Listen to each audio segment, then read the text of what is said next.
Bem-vindo ao Debate Creator, meu muito amado descobridor de bytes. Hoje nós estamos aqui no nosso queridíssimo canal para dar andamento numa playlist que ficou esquecida no tempo aqui, até porque eu tinha que pedir componentes eletrônicos para andar com ela, e também por conta dos atrasos que nós tivemos aí, meu problema na mão, que vocês ficaram sabendo. Também eu tenho trabalhado muito mais agora, então eu tenho tido muito menos tempo para focar no canal. Mas de qualquer maneira, hoje eu estou aqui para andar com a nossa esquecidíssima playlist de organização de computadores. Se você está acompanhando a playlist de organização de computadores, você viu que nos últimos vídeos nós esgotamos o assunto clock. Nós falamos tudo que a gente podia falar sobre clock. Nós inclusive criamos um clock lá, o clock variável, fizemos o clock com o botãozinho, para a gente apertar o botão ele fazer uma subida no clock. Criamos a lógica TTL para a gente poder selecionar qual clock que nós vamos utilizar quando nós utilizarmos esse clock efetivamente para controlar um computador feito em placa de simulação. E hoje nós vamos mudar de assunto. Hoje nós vamos começar a falar sobre registradores. Ou seja, nós vamos falar sobre aqueles pequenos espacinhos de memória que ficam dentro lá da CPU do nosso MSX e que servem de armazenamento temporário para que a nossa CPU possa usar esses pequenos bits que ficam guardados ali para realizar tarefas. Então, se você quer entender o que é um registrador e nas aulas subsequentes começar a entender como nós vamos montar uns registradores lá nas nossas placas de simulação, vem comigo, porque a aula de hoje é sobre isso. Então, pessoal, antes de a gente entrar na parte prática, vamos primeiro tentar entender o que é um registrador. O registrador é o tipo de memória mais rápida que existe por um motivo muito simples, porque ele está ligado diretamente na nossa queridíssima CPU, no caso do MSX, o Z80. Então, o registrador ou registro de uma unidade central de processamento nada mais é que um pequeno espacinho de memória que fica dentro da CPU. Então você imagina lá o Z80, aquele chip do Z80 lá, que é aquele chip maiorzinho, né, grandinho, que dentro daquele chip tem ali dentro uma pequenina área de memória que armazena um número N de bits. E esse número N de bits varia de computador para computador. E muitas vezes, alguns fornecedores confundem o conceito do número de bits dos registradores com a tal palavra do computador, né? Muitos fabricantes de computador dizem que, por exemplo, o seu computador tem palavra de 8 bits porque ele tem registradores de 8 bits. Ou o seu computador é um computador de 16 bits. Tem uma palavra de 16 bits porque ele tem registradores de 16 bits, ou 32, ou 64, né? Arquitetura x86, arquitetura MD64, enfim. O número de bits que um registrador guarda depende da arquitetura do computador que a gente está falando. E esses registradores, eles são o topo da hierarquia de memória, ou seja, eles são a memória mais rápida e, consequentemente, a mais custosa. Só que não tem como você ter um processador sem ter uma área de memória muito rápida que o processador use para realizar suas operações. Então, normalmente, quando o seu processador Z80 lá do MSX, ele quer realizar uma operação, vamos supor que ele quer usar uma operação com opcode add, por exemplo. E você vai dar add, por exemplo, add A mais 1, por exemplo. Ele vai ter que pegar o valor do A e jogar no registrador A. Se você olhar lá nossas aulas de programação Assembly Z80, as últimas 3 aulas de Assembly Z80 vai falando sobre todos os registradores que nós temos dentro do registrador Z80.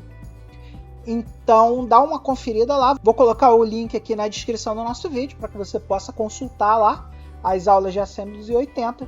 E cada registrador daqueles que eu estou falando lá na área de programação Z80 é um pedacinho de memória que fica dentro do processador, dentro do Z80. E mesmo com esse custo alto, né, para você armazenar um bit, a gente não tem como escapar, porque a gente tem que ter isso, porque se a gente não tivesse esses espacinhos de memória para o nosso queridíssimo Z80 trabalhar, a gente simplesmente não teria como realizar os códigos de operação dentro lá do nosso queridíssimo Z80. O que nos leva para o nosso queridíssimo MSX, que é o nosso computadorzinho de estudo aqui, o nosso computadorzinho de 8 bits de estudo. E como eu acabei de falar, ele é um computadorzinho de 8 bits. Por ser um computadorzinho de 8 bits, significa que a palavra dele é de 8 bits, ou seja, os seus registradores têm 8 bits. Pensa no registrador como se fosse um lugar onde tem 8 LEDs ali, e cada LED desse é um bit que pode ser guardado lá. E aí você, escovador de bytes estudioso, que já assistiu todas as aulas anteriores, você se lembra que o endereçamento de memória do MSX é de 16 bits. E aí como é que a gente faz, né, para ler um endereço de 16 bits e um registrador de 8 bits? A gente pareia dois registradores. Então aqui, por exemplo, a gente pega aqui o nosso registrador H, que tem 8 bits, 1, 2, 3, 4, 5, 6, 7, 8, e soma com o nosso registrador L, que também tem 8 bits. 1, 2, 3, 4, 5, 6, 7, 8. Isso aqui dá 16 bits, que é igual a 65.535, que é o valor máximo que nós conseguimos colocar em 16 bits e que é o endereçamento máximo do MSX sem fazer macete, que é de 64 KB ou kilobytes. E aí, você lembra lá das nossas aulas de assembly de novo, né? Que quando a gente está falando de um espacinho de memória, a gente tem o endereço, que é como se fosse o endereço da caixa postal, e o valor. Então você tem o endereço de memória com 16 bits e você tem o valor com 8 bits, porque o valor e o endereço são coisas diferentes. E a gente já estudou isso diversas vezes aqui no canal. E aí, meu amigo escovador de bytes, chegamos à conclusão que, como tudo que existe dentro de um computador, um registrador nada mais é que um circuito digital que é capaz de armazenar e deslocar bits. Então você tem que ter a capacidade lá de setar temporariamente se o bit está ligado, se o bit está desligado, em blocos iguais ao tamanho da palavra do computador. Então, como nós estamos falando de MSX aqui, como sempre, e o MSX é um computador de 8 bits, os registradores do MSX eles têm que ser capazes de guardar 8 bits, armazenar temporariamente esses 8 bits e decidir o momento certo de ligar e desligar esses caras. Então, para entender como o registrador funciona, nós temos que começar a entender os circuitos digitais que estão dentro lá do registradorzinho. E hoje nós vamos começar a estudar o primeiro desses circuitos, que é um circuito chamado em inglês SR-Latch, que é o Set Reset Latch, que traduzindo para português, muito mal traduzindo, seria ativar e desativar a trava. E aí ele está falando da trava do bit, ou seja, ativar o bit, desativar o bit e deixar aquele bit travado quando for necessário que ele fique travado. Então, pessoal, nós já terminamos aqui a parte teórica do que é um registrador e a partir da parte prática de hoje. E nas próximas aulas a gente vai ter aulas de laboratório mostrando a construção dos registradores. Então vamos lá, pessoal, que hoje nós temos que aprender o que é o tal do Set Latch. Então agora, meu muito amado escovador de bytes, chegou aquele momento em que eu faço aquela propagandinha básica para dizer como você, verdadeiro escovador de bytes, pode nos ajudar a fazer um canal melhor, maior e muito mais divertido para você, meu amado escovador de bytes. A primeira opção que você tem é o nosso programa de patrocínio, patreon.com/TheByteCreator, e lá você vai encontrar na nossa camada de $1, é isso aí, eu falei $1, e nessa camada de $1 você ganha acesso antecipado aos vídeos do canal, você ganha chat exclusivo para falar comigo e com o resto da comunidade, com os verdadeiros escovadores de bytes que estão lá.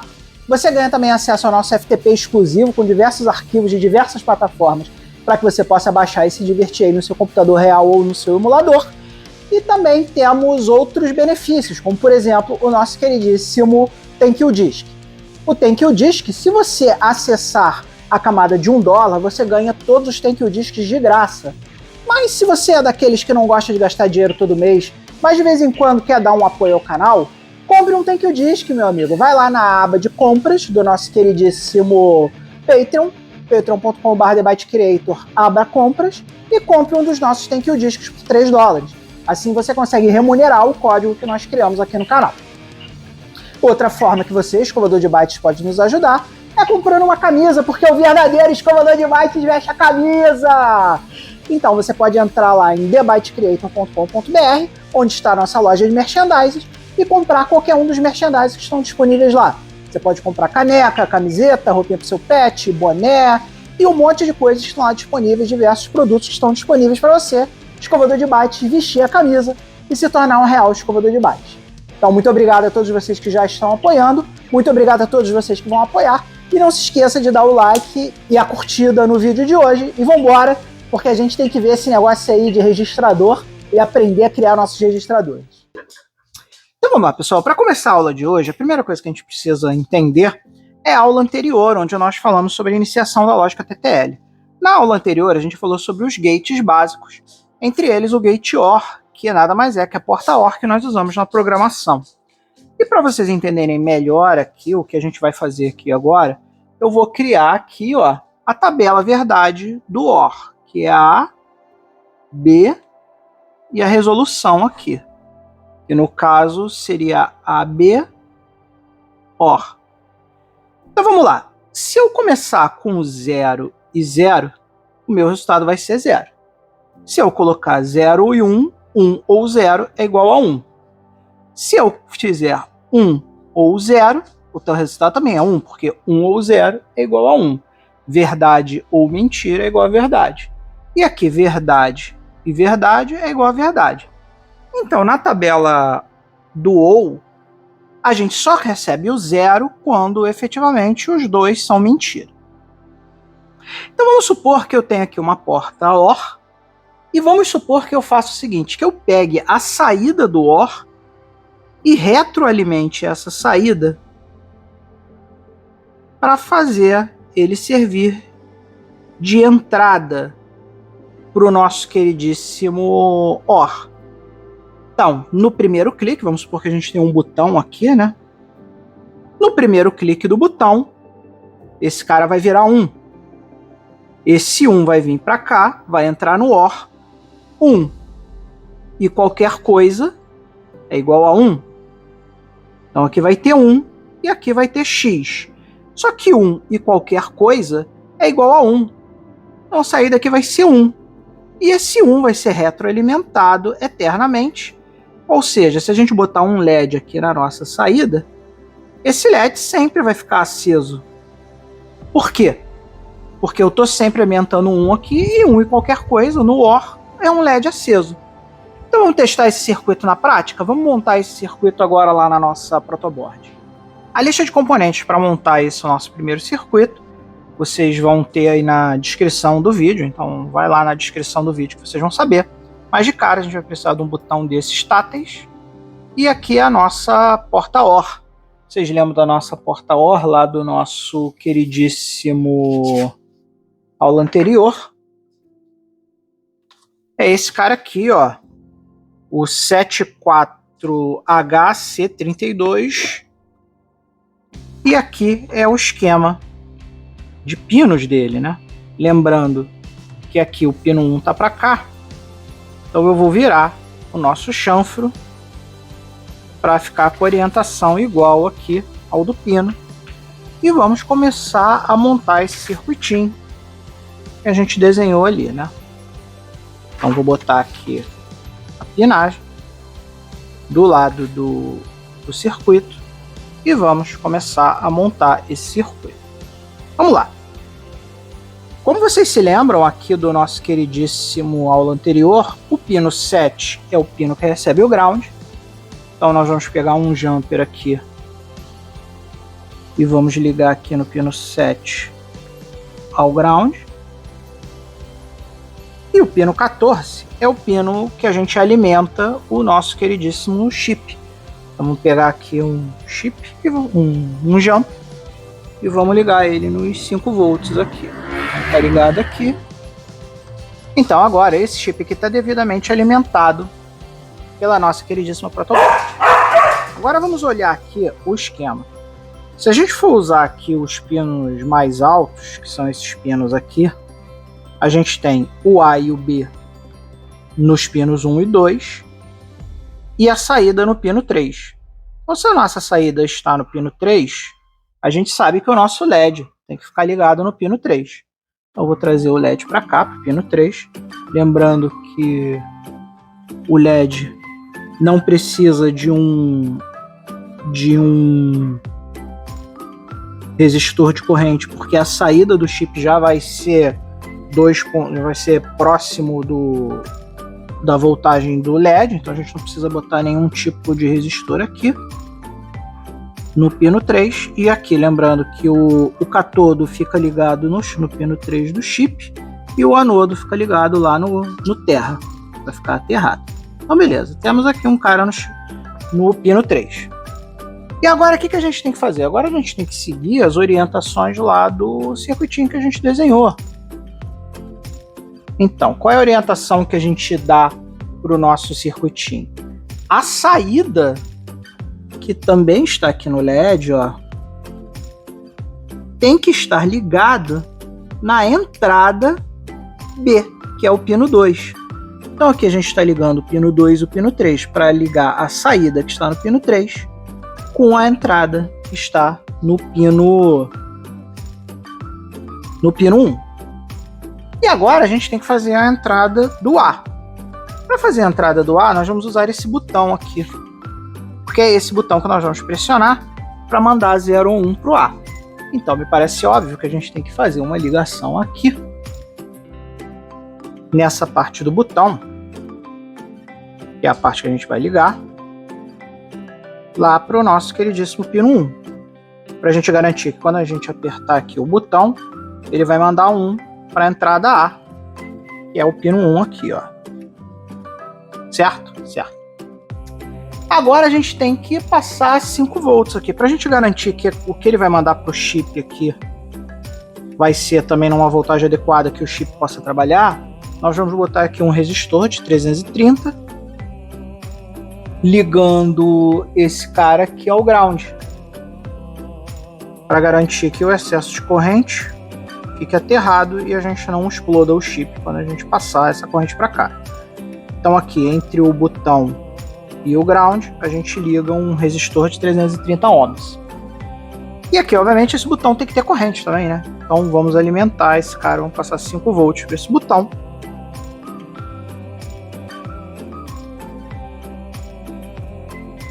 E agora vamos ver isso aqui na prática funcionando para vocês entenderem o funcionamento desse cara. Lembrando que a protoboard ela tem que estar alimentada, né? Então ela está ligada aqui numa fonte de bancada minha aqui para alimentar a placa. E vamos ligar a alimentação para poder alimentar a nossa protoboard. Então beleza, estamos passando 5 volts aqui para ele. Vamos ligar. E como vocês podem ver, até agora, nada. Por que não tem nada? Porque até agora a gente está passando 0 e 0. Como a gente está passando 0 e 0, vai estar apagado. Mas aí se a gente apertar o botão, vocês vão ver que o LED acendeu e ele vai permanecer aceso. Por quê? Porque a gente passou 1 para cá, esse 1 vai ficar se retroalimentando aqui para sempre, isso aqui não vai apagar nunca. Então se eu ficar apertando, não importa quantas vezes eu aperte o botão aqui, posso ficar apertando o botão aqui a noite toda, que ele nunca vai apagar. Ou seja, o computador lembrou esse valor aqui nesse registrador, a gente pode chamar isso aqui de registrador de 1 bit, porque ele tem apenas 1 bit de registro, mas ele registrou esse valor. Só que esse não é lá um circuito muito útil, né? Porque para que a gente possa fazer o reset, né, que seria esquecer esse valor, tá lembrado aqui, só se a gente desligar a corrente, né? Se a gente ligar a corrente, vamos ver que ele vai voltar para o estado inicial. Se eu apertar, ele vai lembrar. E a gente não tem uma forma de esquecer o que a gente lembrou aqui, pelo menos não até agora. Isso aí, meu querido escovador de bytes. Essa foi a nossa aula de organização de computadores. Agora você já sabe o que é um set-let. E nas próximas aulas nós vamos começar a melhorar esse circuito. Nós vamos aumentar lá, vamos começar a brincar com o circuito de reset, né? Porque não basta o computador saber lembrar um bit, ele também precisa saber escrever um bit. E nas aulas subsequentes nós também vamos começar a falar, não é, meu filho? Nós também vamos começar a falar sobre como aumentar o número, como transferir dados, porque um registrador não pode só guardar, ligar e desligar os bits dentro do registrador. Nós também temos que ter capacidade de fazer operações, shiftar esses bits para a direita, para a esquerda, e tudo isso a gente vai olhar nas próximas aulas. Então, muito obrigado a todos vocês que estão assistindo ao canal, estão dando like, estão curtindo, estão compartilhando com os coleguinhas, e o maior agradecimento de todos, aquele abraço carinhoso meu e do Luke, não é, meu filho? Em todos os nossos apoiadores que estão assinando o canal lá no nosso queridíssimo programa no Patreon, patreon.com/TheByteCreator, ou estão comprando alguma memorabilia lá na nossa loja, estão comprando Take o Disc, estão comprando camiseta, caneca, lá no TheByteCreator.com.br. Então, muito obrigado a vocês aqui, que estão aqui, nesse lado aqui da tela, estão dando o seu apoio real aqui para o nosso canal. Um grande beijo para vocês, escovadores de bytes reais. E nunca se esqueça, pessoal, seja feliz.